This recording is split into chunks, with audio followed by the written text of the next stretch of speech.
우리는 최소한 그러면서도 믿음이 있습니다. 우리와 가까이 살았던 가족들이 아직도 구천에 떠돌까? 아직도 지금 사막도에 헤매고 있을까? 난 그렇게 생각하지 않습니다. 그러면서도 저도 우란분제일 우리 은사 스님도 위패를 모셔드리고 돌아가신 지가 31년이나 됐는데 저희 부친도 위패를 모셔드리고 저 같은 상자를 든 스님이 아직도 구천에 맴돌까? 우리 스님 은혜사 조실 스님이신 일타 큰 스님하고 친한 도반이셔요. 연배도 비슷하시고 다만 49살에 세상을 일찍 떠났을 뿐이요. 스님 아들을 둔 부친이 아직도 구천에 떠돌까? 아니요. 그런데도 왜 그런 어른들을 위패로 모시고 기도하고 할까? 모두에 말씀드린 것처럼 옷깃만 스쳐도 지중한 인연인데 스승과 제자의 인연, 부모와 자식의 인연을 맺었던 그분들께서 아마 우리 스님은 건강한 몸으로 이 땅에 태어나셔서 지금쯤 젊은 스님으로 어디선가 수행하고 계실 거라는 믿음을 가지고 있습니다. 저희 부친도 30여 년 전에 생을 마감하셨는데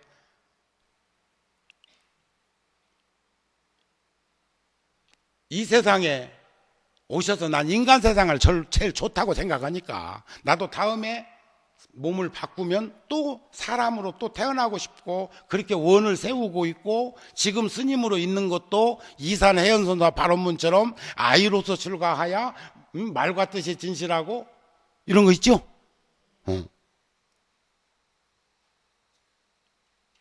중년 드는 세상에는 쌀이 되어 구제하고 병든 사람이 있을 때는 약풀 되어 구제할 수 있는 그런 내가 될 수 있는 원을 세워가지고 와서 미력한 심이지만 세상의 자양분이 되고 싶고 어른들의 그늘 밑에서 성장해 왔다면 앞서가신 어른들의 울타리가 되어드리고 부족하지만 후학들에게 그늘이 되어주고 싶은 마음 잊어버리지 말아야 되는 거 아닌가요? 목이 매네.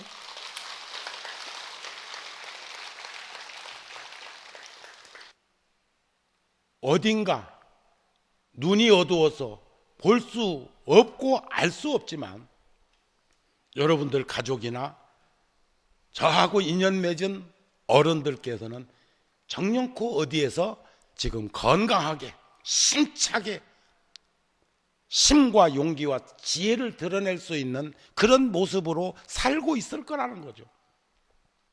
그분을 위해서 우리는 기도하고 그분을 위해서 축원하고 우리가 눈이 어두워서 자 여러분들 눈 한번 감아보세요. 저 보입니까? 안 보인다고 저 없어졌습니까? 귀 막아보세요. 이 소리 들립니까? 자, 두 눈을 감으면 세상이 보이지 않지만 세상이 없어진 것이 아닌 것처럼 우리와 인연을 맺었던 어른이나 가족들 가운데 앞서가신 분들이 우리 곁들을 떠났지만 없어진 거 아니라는 거죠.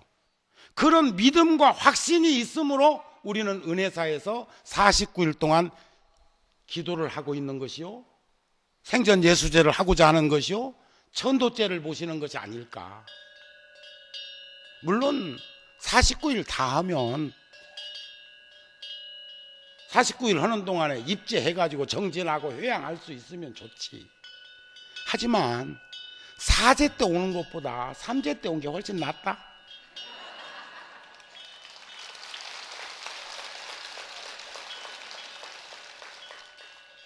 오제 때 오는 사람보다는 4제 때 오면 일주일 더 먼저 왔는데 3일 수시면 천재보라고 그래. 백년 탐물은 일조진이고 3일만 간절하고 지극하게 갈고 닦아도 천년을 덮고 남을 보배로움, 성스러움을 지닌다는데 하물며 우리가 49일을 여기 마음 안 내면 못 와. 오늘 날씨가 어중쩡해가지고 걱정도 했지만 여러분들은 믿음을 가지고 오셨잖아요. 확신을 가지고 참석했잖아요. 은혜사 오늘 안 오면 불안해서 오신 분, 그니는 이제 집에 가서 생각해 보면 이제 허전하고 허망하고 허탈할 건데 기쁜 마음으로 오셨다가 즐거운 마음으로 돌아갈 수 있는 불자들이 되어야 합니다. 여러분들 은혜사 오실 때 기쁜 마음으로 오셨습니까?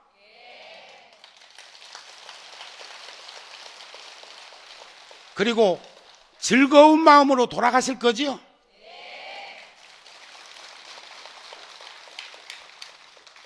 우리는 이렇게 살아있는 동안에 죽음을 두려워하지 않다가 죽을 때가 되어서야 벌벌벌벌벌벌 뜨는 그런 인생이 되는 것보다는 살아있을 때 죽음을 두려워할 수 있는 인과를 믿고 윤회를 부정하지 않는 불자의 길을 걷다가 세상을 떠날 즈음 되어서는 스스럼 없이 떠나갈 수 있는 준비가 되는 것이 훨씬 더 세상을 잘 산 것이 아닐까 싶은 마음이 듭니다. 그리고 그 서양의 어느 철학자 말하기를 뒤에 남겨진 사람의 가슴 속에 내가 살아만 있다면 나는 결코 죽은 것이 아니다. 서양 사람도 이런 말을 할 줄 알아. 우리 불교인들만 이런 말을 한 줄 알았더니, 그러면 지금 여기 오늘 법회에 기도에 동참하신 불자들께서는 지금 영가가 1500년가 2000년가 지금 모셔졌다는 말씀을 들었습니다. 그 영가만 우리하고 인연이 있는 거 아니고 지금 경북 지역 또는 대구 지역 얼마나 많은 불자들이 함께하고 계십니까? 아니 지금 저 아랫역에서도 여기까지 오셨다니까요. 남해.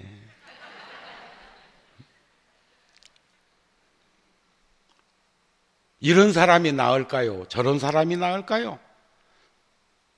우리의 삶은 마지막 순간에 이르러서 자기가 걸어온 길을 뒤돌아볼 때 가장 가치 있는 일은 무엇이었을까? 여러분들께도 가장 가치 있다고 생각하는 것은 어떤 것일까? 생각해보는 시간들이 49일 동안 기도하는 동안에 정리가 될 수 있었으면 합니다. 어느 글에 보니까 상처라는 그 시 중에서 이런 말이 있대요. 오늘 아침에 우중청 안 했으면 이 말 안 할 수도 있어. 비 오는 날에는 빗방울에도 상처가 있습니다. 눈 오는 날에는 눈송이에도 상처가 있습니다. 눈비 그치면 햇살에도 상처가 있습니다. 참 좋은 시라고 생각되었습니다. 여러분들도 그렇게 느끼시죠? 상처라는 의미는 무엇일까요? 낳으면 새살이 돋는 자리이기도 하고, 그러나 그것이 결국 우리들의 삶의 현장 속에서 고통과 괴로움을 끊임없이 수반하고 있는 그런 것들은 우리 일상적인 생활 속에서 어떤 현상으로 드러나도 그런 현장에 우리들의 삶이 노출되어 있다고 보여지는 글이기도 했습니다. 화엄경에 보면 이런 말씀이 있습니다. 고통과 원인을 달리 말하면 혼란과 착각을 일으키게 하고, 그 착각과 혼란은 마음을 괴롭히는 감정적인 경험이라고 현대적으로 표현할 수가 있습니다. 수행이라고 하는 것은요, 수행이라고 하는 것은 그 무엇에도 치우치거나 얽매이거나 빠지지 않는 그러한 진지한 삶을 살아가는 모습이 진정한 수행의 덕목일 것입니다. 밥상머리에 앉으면 밥 먹기가 수월합니다. 하지만 밥상머리에 앉아 있다고 저절로 배불러지는 것 아닙니다. 참선하는데 기본이 좌선이라는 행법이 있습니다. 밥상머리에 앉는 것이 밥 먹는데 수월하고 편리한 것처럼 참선하는 데는 기본적으로 좌선하는 것이 가장 수월하고 편리한 방법이라고 합니다. 하지만 앉아있는 자체가 참선은 아니라는 말씀입니다. 밥상머리에 앉았다고 배부른 것이 아닌 것처럼. 누가 저 대신 해우소 좀 댕겨올래요? 그러면 내가 시원할까? 아니더라는 거예요. 불교에는 이것만이라는 경계하는 말씀이 있습니다.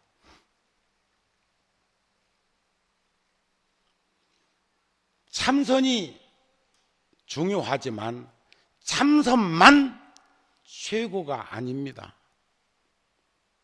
염불이 중요하지만 염불만 중요한 거 아닙니다.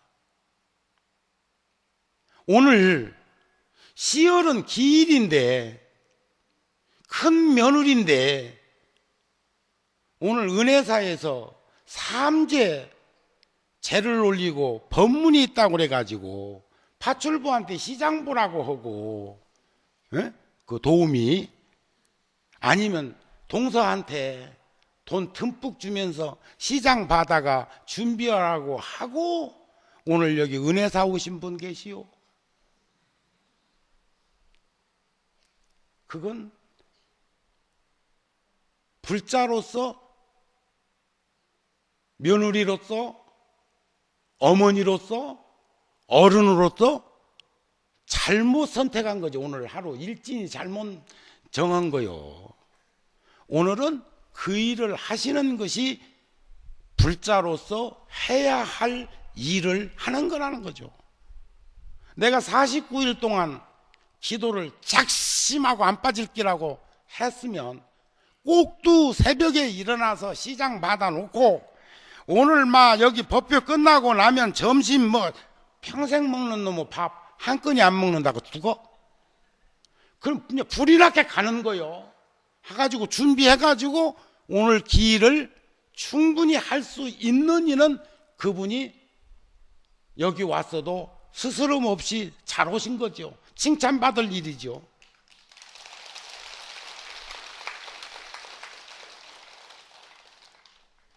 부처님께서는 조금 전에 가장 인간적이라는 말씀을 드렸고, 부처님의 팔만장교 가르침은 사람이 사람답게 살아가는 것, 어른이 어른다운 모습을 잃지 않는 것, 그것은 바로 자기 근본을 망각하지 않고 도리를 다하려고 노력하는 모습이라고 저는 믿고 있습니다. 그래서 저는 불교가 무엇이오 하고 묻는 이가 있을 때 전 스스럼 없이 부처님의 가르침은 우리들의 삶의 윤활유요 비타민입니다, 이렇게 말을 합니다. 윤활유, 재봉틀질을 해보면 버그럭버그럭 소리 날 때 기름 한 방울만 살짝 얹어주면 사그락사그락 난 그 이상을 벗어나는 것은 문제 있다고 보는 스님인데 제가 잘못 알고 있나? 잘 못 살고 있지요? 옛날에 어느 스님께 여쭤봤습니다. 무엇이 진정한 수행입니까? 무엇이 진정한 정진입니까? 무엇이 진정한 기도입니까? 했을 때 그 무엇에도 치우치거나 얽매이거나 빠져있지 않는 진지한 삶의 현장에서 드러나는 자연스러운 모습, 그것이 바로 진정한 수행이라고 믿고 있습니다. 그래서 그런 삶을 통해서 얻어지는 보리심과 반야지혜는 짧은 시간의 기도나 정진이 아닌 진지한 삶으로부터 체득되어지는 그러한 모습이라는 것을 우리는 볼 수 있는 기도정진의 시간이 되었으면 합니다 하는 말씀입니다.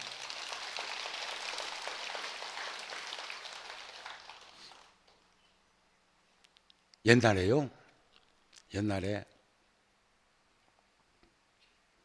눈먼 장님이 오솔길을 가다가 미끄러졌대요.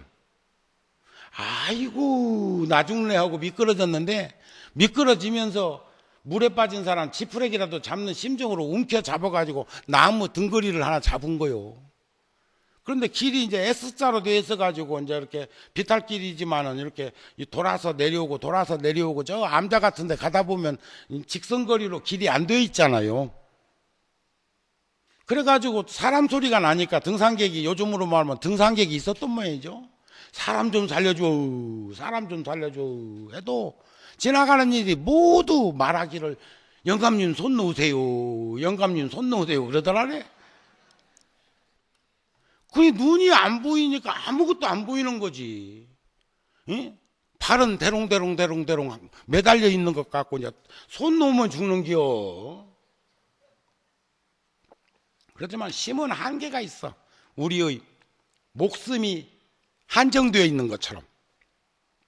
그래가지고 영을 쓰다가 원망을 하다가 막 이 미움까지 증폭되는 거예요. 세상에 이런 인정머리 없는 놈은 세상에 어디 없고 이런 일이 어디 있나 싶어갖고 아이고 나중에 하고 손을 놓쳤다네. 어찌 됐을까? 그 영감 죽었을까? 어? 아무 일도 없었대야. 그 영감이 뭐라고 했을까? 응? 이럴 줄 알았으면 진즉에 손 놓을 걸. 맥락없이 고생했네 그러더라네. 어쩌면 우리들의 인생살이가 그런 것 같기도 해요. 눈뜬 사람이 보니까 땅바닥하고 발바닥하고 새치도 안 떨어졌더라네. 어? 혓바닥 길이만큼도 안 떨어졌더랴. 어? 아이고 어쨌거나 그렇겠지요. 눈뜬 사람이 보니까 손만 놓으면 간다는 것을 아까 말씀드렸잖아요. 우리가 삶의 현장에서 결국은 놓는 것을 공부하자고. 이젠 이쯤 해서라도 놓아야지. 더 붙들고 있다가 어쩌려고. 나도 내 맘대로 보다면서 누구를 지 맘대로 할 기라고. 내가 나도 모르면서 내가 또 어떤 일은 나를 잘한다 그러네. 그니를 데려다가 법상에 모셔야 돼. 나도 나를 잘 모르겠는데 나를 잘 안돼. 그니 내가 잘 알아. 의형적인 것은 알겠지. 인간관계 속에서 뭐 안들 손 놓으세요. 아셨습니까? 놓으세요.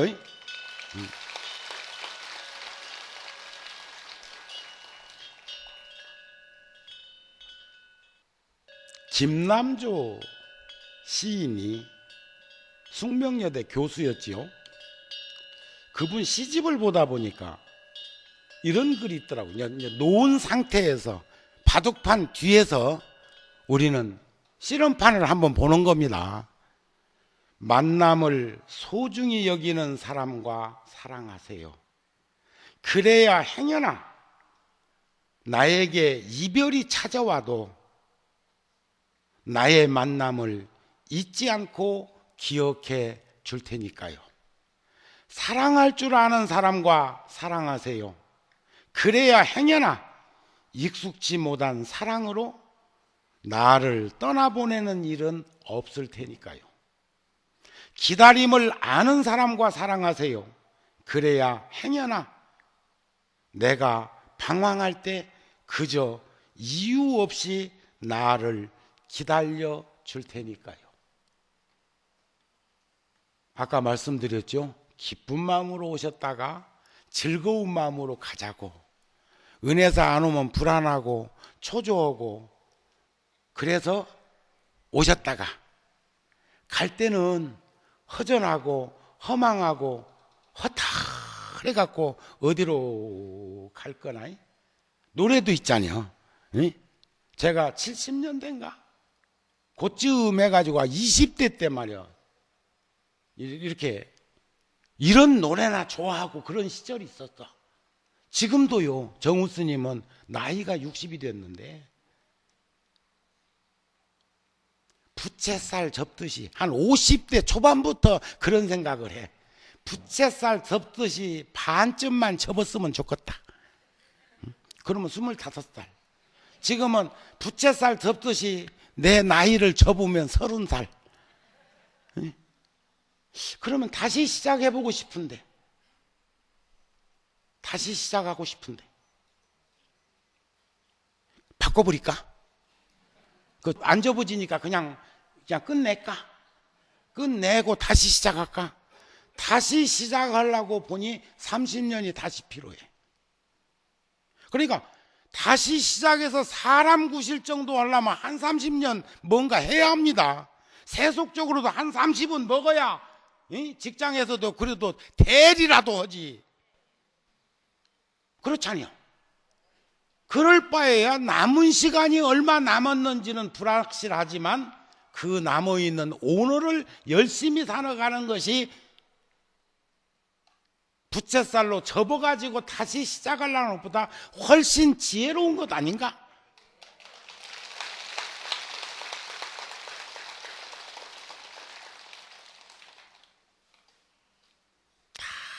보살님들은 말이요, 달덩이 같아, 달덩이.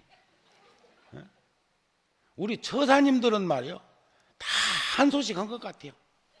아니, 유목민 처사가 양이 1000마리가 넘고 소가 200마리가 넘고 추록도 있는 영감태이가 좋아 보인다고 부러움의 위로를 해주면 그런갑다 하지 뭘 바꾸자고 그래요. 응? 제가 그분한테 진 겁니다. 그분이 얼마나 배웠을까요? 그분이 공부는 얼마나 했을까요? 그런데 수행이라는 게 정진이라는 게 다른 거 아니더라는 거예요. 하루하루 성실한 자세로 열심히 살아가는 진지한 그 모습이 수행이었고 정진이었고 기도였더라는 거예요. 그분의 선지가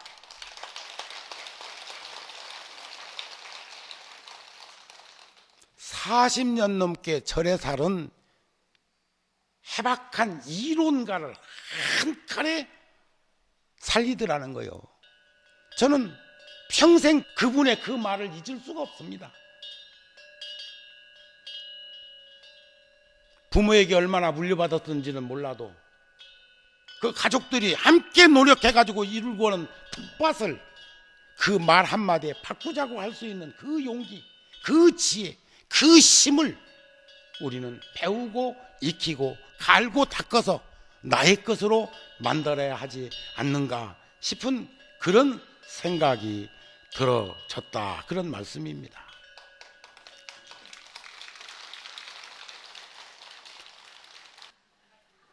어떤 장님이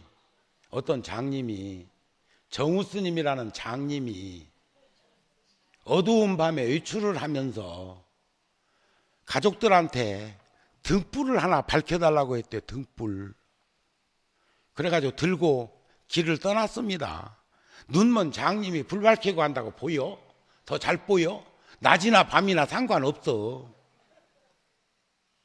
그런데 상대 소록길에서 나는 보이지 않지만 우리네 부모님들이 허리띠 졸라매면서 가난한 시절에 우리를 가르쳤듯이, 우리를 조건 없이 성장시켰듯이 그는 등불을 들고 나갔습니다. 그런데 상대방하고 그 어두운 칠흑야밤에 부딪힌 거요. 등불을 들고 갔던 눈먼 장님 정우 스님이 생각하기를 저 사람도 장님인가? 물었습니다. 내가 들고 가는 등불 안 보이시오? 뭐라고 답변했을까요? 등불 꺼졌는데요. 오늘 제가 여러 불자들한테 전해드린 부처님 말씀 들고 나오긴 나왔는데 생명력 없는 메아리가 되지 않았으면 하는 마음을 전합니다.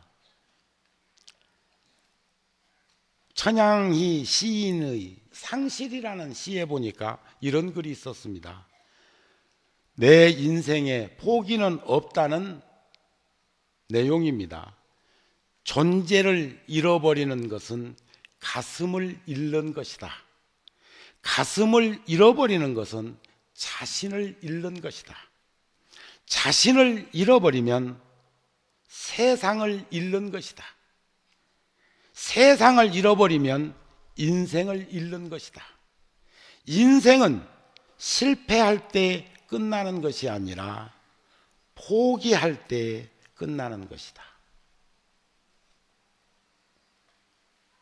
인생은 실패할 때 끝나는 것이 아니라 포기할 때 끝난다고 하는 좌절이나 포기나 체념보다는 보조 스님의 말씀처럼 땅에서 넘어졌거들랑 땅을 딛고 일어설 수 있는 힘과 용기와 지혜를